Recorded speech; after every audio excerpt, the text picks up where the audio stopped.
Hi, I'm Amy Decker, Director of Client Services for Senior Helpers, South Palm Beach County.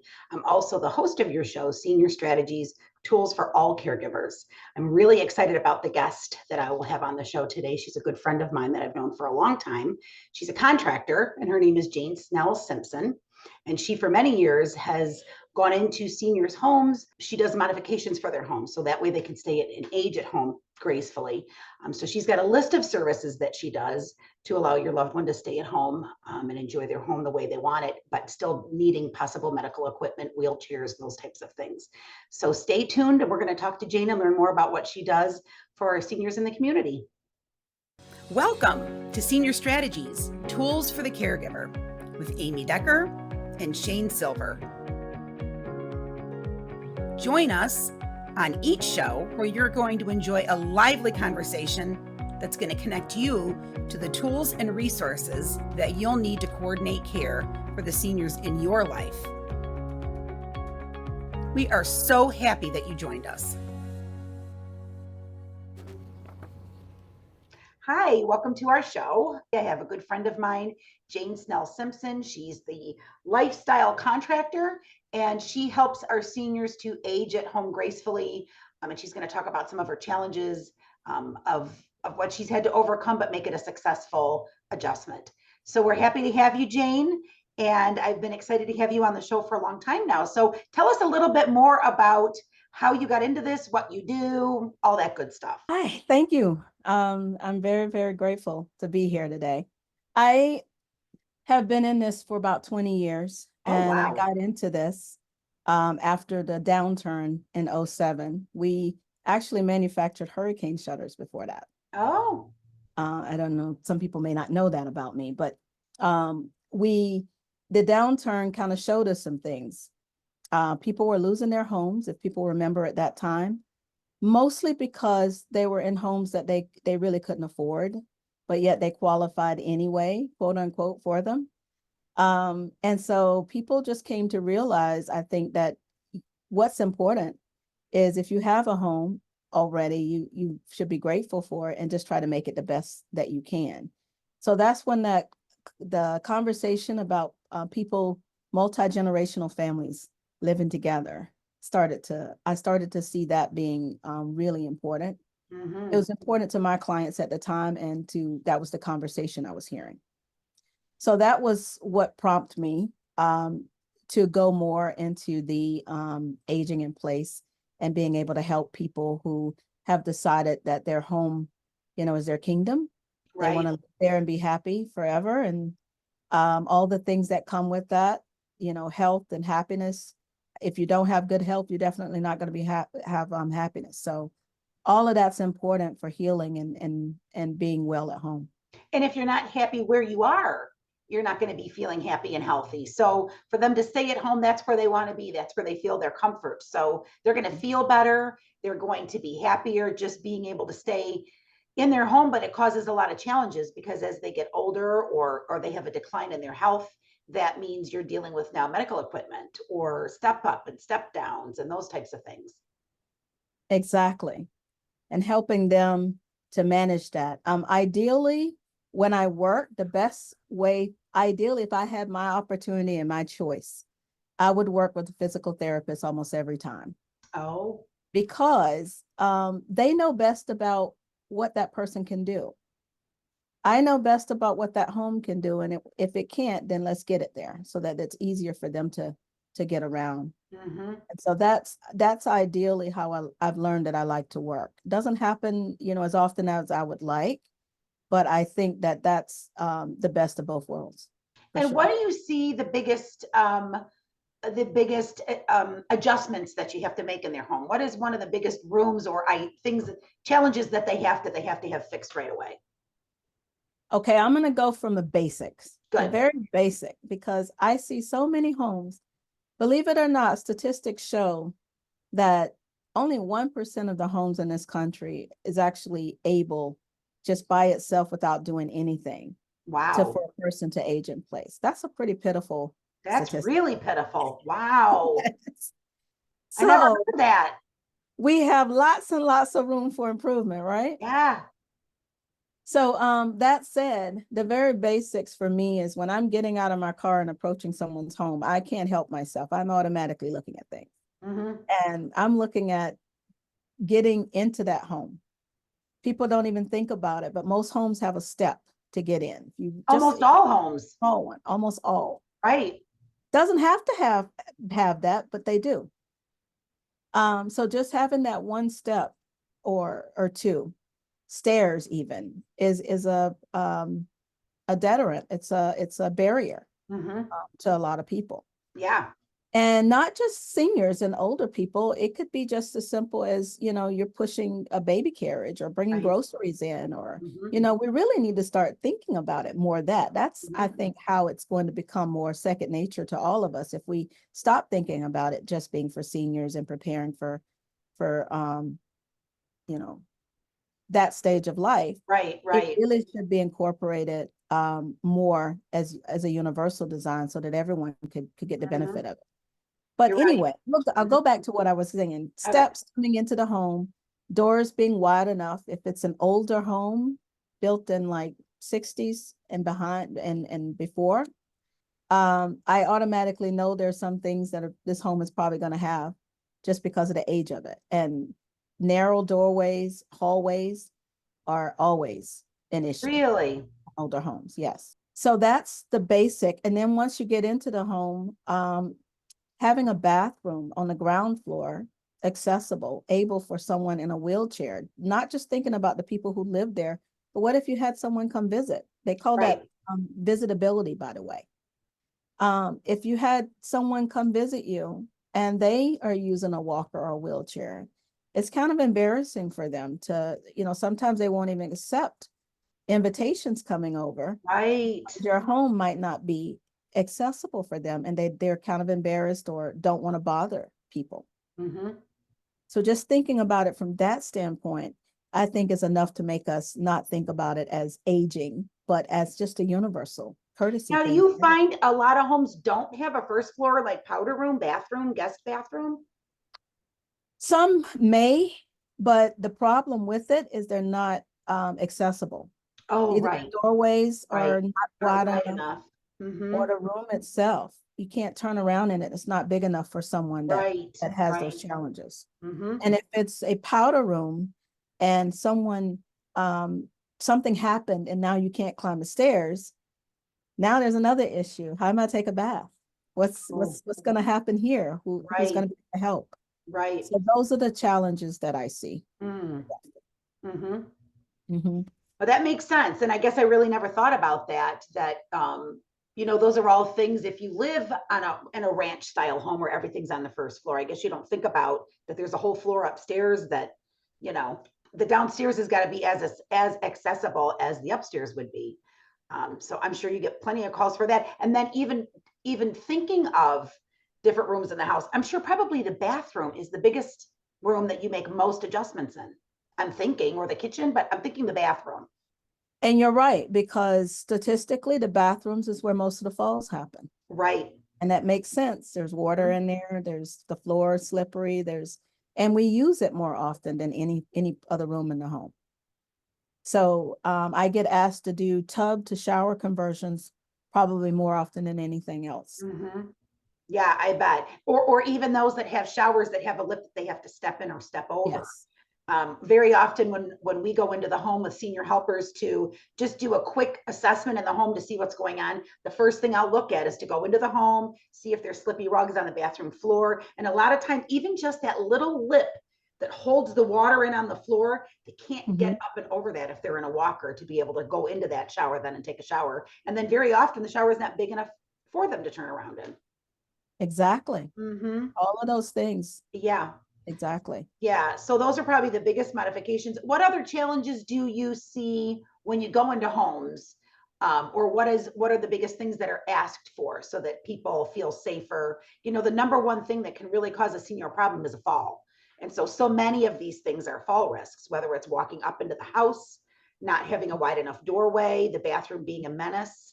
What are some other challenges that you find in people's homes? Those are the big ones. I say it that way because, if they're going to do something with me, it's a pretty big investment. Yep. And I try to stick with the basics so that I don't make it such a monster for them Mhm. to sink in, because Right.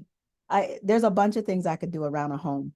Right. Um, But you have to just take to be baby honest. steps probably. Exactly. Because And I'm will their trying not to insurance scare cover them. it? Will their insurance cover some of these modifications or no? That depends too. It's I know veterans, there are more programs out there for them than anyone else that are easier to access. Mhm. Um, I do know of a couple of other programs, but there's waiting lists Right. to get on them, to the Mhm. point where most people just don't find it helpful and they Right. just Because they figure need it to out get on it done their right own. away. Yeah. Exactly. It's a time conscious thing. But what I would like to say though is that probably my biggest challenge is explaining, trying to convince um, someone that the investment to do this now is much better than waiting for a fall to happen. Right. Because if you do this now, I know it's investment, I know it's a sizable amount of money that we're talking about. Mhm. But if you wait until, something happens, and it will one day, Right. it's way, way worse. Right. The cost and the aggravation and everything involved, the people, is way worse. So I feel I try my best to explain it in a way so that they get it. And I'm not always able to do that. Because being proactive then keeps from medical bills, it keeps from rehab, it keeps from a cast or a neck brace or whatever. So you've got all that on top of now having to make that modification when they should have done it to begin with. Right. Or Or very often worse. they want to do it on their own and then they don't do a good job doing it on their own. They make it probably Yes. worse at times. Well, when they tell me they're going to do it on their own, most times I know that means they're probably not going to do anything. Right. Um, but there's, obviously there's the worst case scenario. I've seen people have falls and they don't come back from it. Yeah, right, right. And that is the scary part. I know some of the things that we have noticed is living in South Florida, a lot of us have the little Florida room off the back. And they Mhm. like to go out on there. But again, it's a lip that they have to go over. And so instead of getting somebody like you as a professional to come out and make it so it's easier for them, they'll just stick a board over it, a piece of plywood, thinking their walker or wheelchair is going to just go on right over that. And then that slides out from underneath them. It's best to get a professional to come in and give you what you need than to try and save money and do it on your own. And then, like you say, you either don't make it back from that catastrophe or you come back with a worse situation. And now you got to pay the money to have it done right. Exactly. Mm-hmm. So, yeah, Exactly. I think it's good that, that we have people like you out there that can do that can go into homes. And have you had one in particular, or a story in particular, where it was a real challenge to make this happen, but then it came together successfully? Well, I have two. I have one. Actually, it was early on in this process, way years ago. One of my first clients actually doing this type of thing, and they were wheelchair bound. Something medical happened to her out of the blue, and she was suddenly not able to do anything really for herself. Mm-hmm. It was some sort of a nerve issue. And she'd been like that for some time when we met. And her husband was pretty much her support to help. And he had back issues now from having to lift, and I do see that. Mm-hmm. Having to lift her to take a shower, even simple things she couldn't really do by herself. And so it was actually an insurance company that we were working with, the project manager or the care manager, I think they call it, who was involved, and the insurance was going to pay for it. They had asked a couple of contractors to come out, and this was the difference between actually another one, hiring a certified aging in place specialist, which is who we are, versus just calling a contractor. The other ones that we were up against were just contractors, that you just get out of, the yellow pages or something. Right, right. And the difference was they came in and tried to do exactly what the care manager asked them to do, which was there was a shower there already. It had a lip, and she was asking them to just remove the lip. Well, the problem with that, I wish I had a picture to show you, but is that there was no turnaround space in front of this shower. There was a wall and it was very narrow, no turning around. But she had this big tub, a garden tub. Like we live in South Florida, Right. and a lot of homes have this where the tub Yes. is like diagonal. Mm-hmm. So that tells you there's a lot of space in front of that tub. Mm-hmm. That was the more likely place to put something like this because she would be able to turn around and have the space she needed to take Right. care of herself. So we fought for her until the care manager agreed and was able to do it, because doing what they had initially said would have really, she would have had an updated shower with maybe no lip perhaps, but she still would have had the same issue of Mhm. not being able to access it because there was no space in front of it.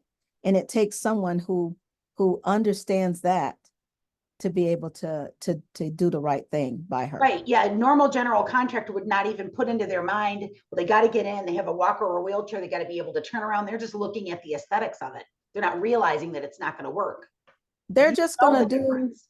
what they've been doing Right. down the street or at Mrs. Smith's house. Uh-huh. They're just going to do what they tradition because they don't have the education and the Mhm. mindset behind it. That's what they're missing. You know, Right. And so, okay, so that's a really good point. So what is the difference? What education did you get to make you more certified in dealing with seniors versus just a normal general contractor that just goes in to make things look good? well, the main thing I would say is that I just decided that my business was going to be catered to seniors, Mhm. meaning because I recognize that as a special skill set. This was long before I even got the certification. I decided that this was what I would do. So in making that decision, it was on me to educate myself. Right. Just look at everything. I'm around people like you, Amy. I know. A bunch of caregivers, Yeah. people in the circle that know more about this than I do, how to deal with them. And over time, I learned. I began to understand what Things they to go look for. Right. and what their issues are, so that I could be more helpful for them. Right. That's what it is. And That's most great. contractors do a lot of other stuff, Mhm. and this is not their priority. And that's Right. the difference. Yeah. And that's a huge difference. That's a It is a huge huge difference. difference Because I that think people don't most people, recognize. yeah, they don't. And I know my most favorite little app, it's a wonderful, is my Nextdoor app. My Nextdoor app is so wonderful. And if you get online and get on your Nextdoor app, I can't tell you how many people are looking for help. I need modifications in my home. I need somebody to help me with my, my Florida room or my bathroom or my kitchen. And my husband's in a wheelchair now. And really their hands are tied. They really don't know what to do, but they don't know not to call just a normal general contractor. But they've got to get somebody like you to get out there and give them, and you probably share them little tidbits of information they didn't even think about themselves. Exactly. Yeah. And that's the thing. The contractor is going to be relying on what they tell them they want. Mm-hmm. And that's it. Full stop. And how many times do you do anything? If it's not your specialty and what you do all the time, Right. how are you going to know Right. exactly what you need? Right. You're going to know the basics. You're going to know, okay, usually when I get a call, I need grab bars or I need a ramp. Mm-hmm. And that's usually about the end of it. So it's up to me to go there and look at what else is needed and point those things out to them so that they understand. Okay, I can do XYZ, which is what you've asked for. And then, but you have some other things here. And then another thing that I ran across years ago is I recognized that people won't do the modifications necessary if they think it's going to make their home look ugly.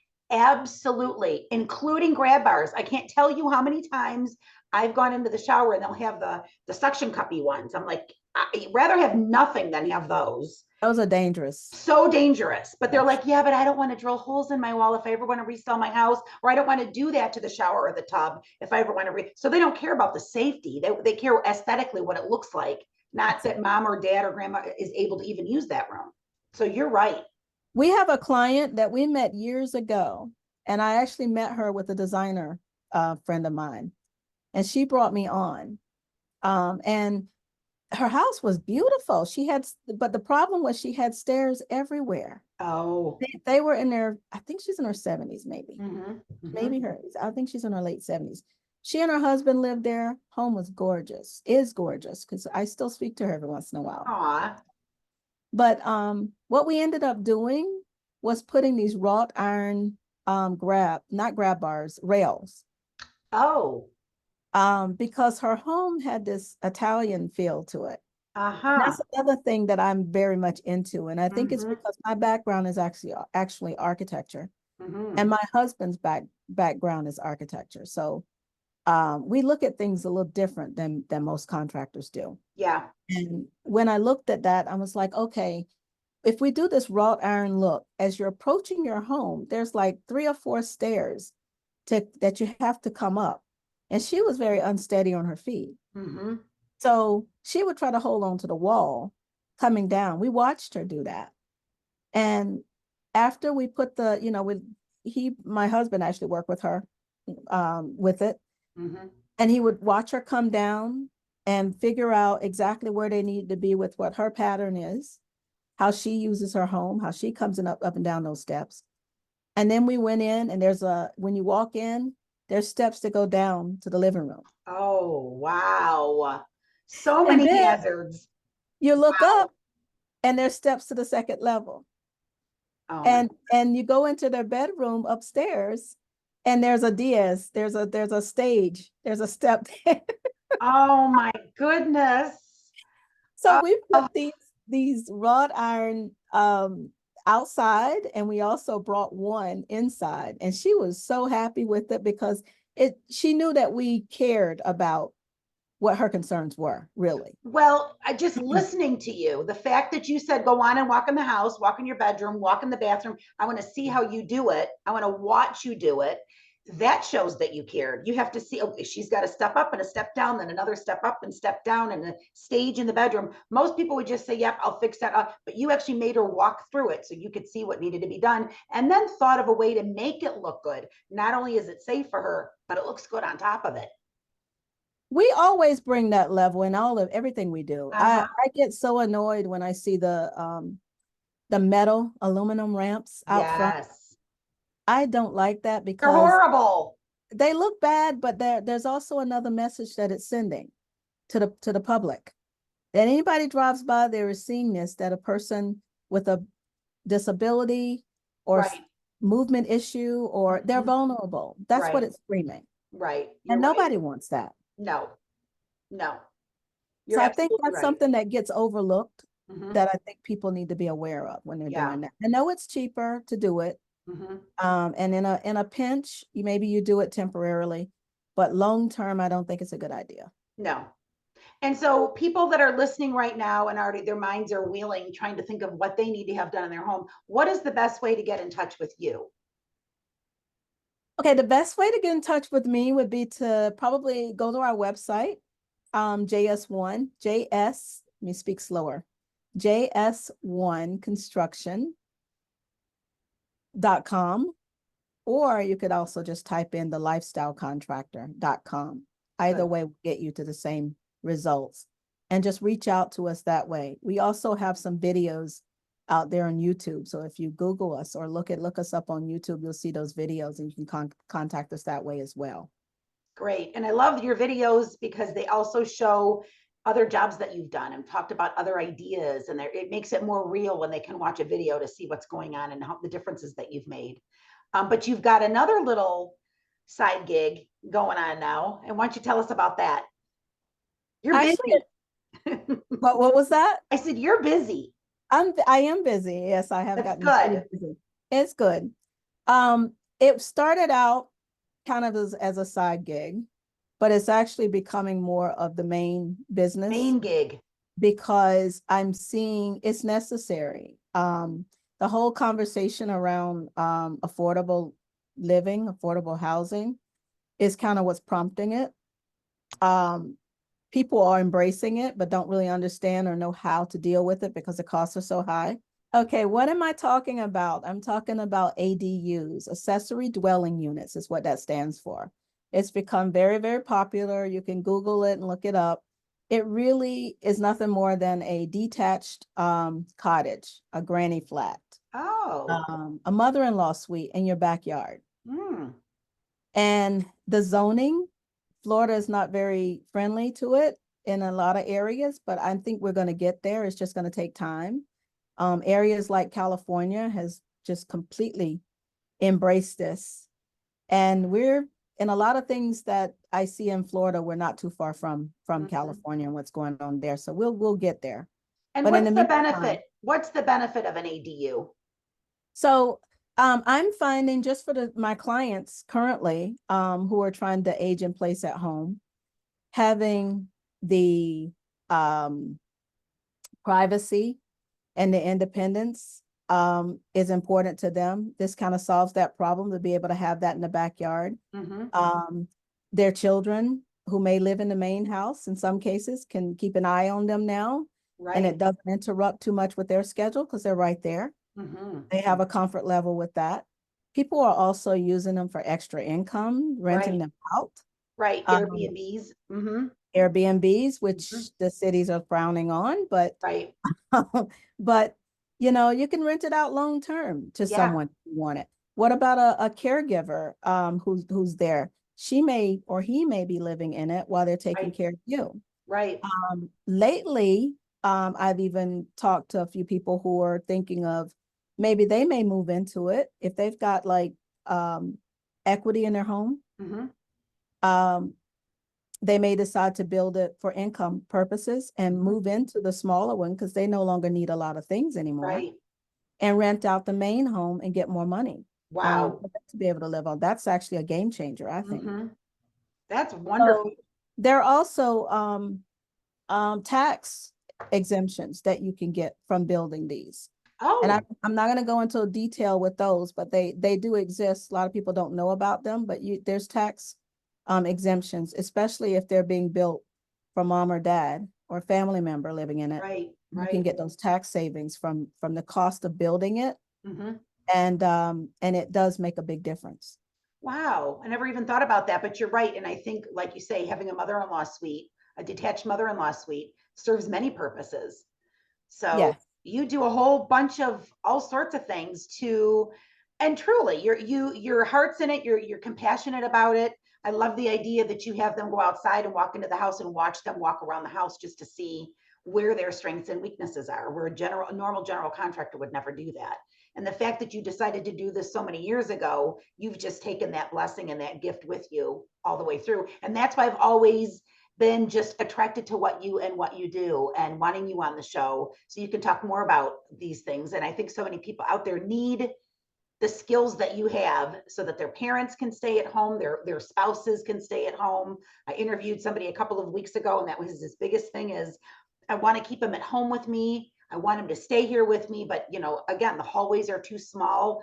We're literally teetering on top of each other, getting down the hallways together. So what you offer is so wonderful. And I just applaud you for what you do for so many people to make them living at home a beautiful experience versus something that's not beneficial or sad or scary. Absolutely. Yeah. I don't think it needs to be a sad experience at all. Right. I think we're all just looking at it the wrong way, and we're not embracing it. I mean, age is just a normal part of life. It's just another phase.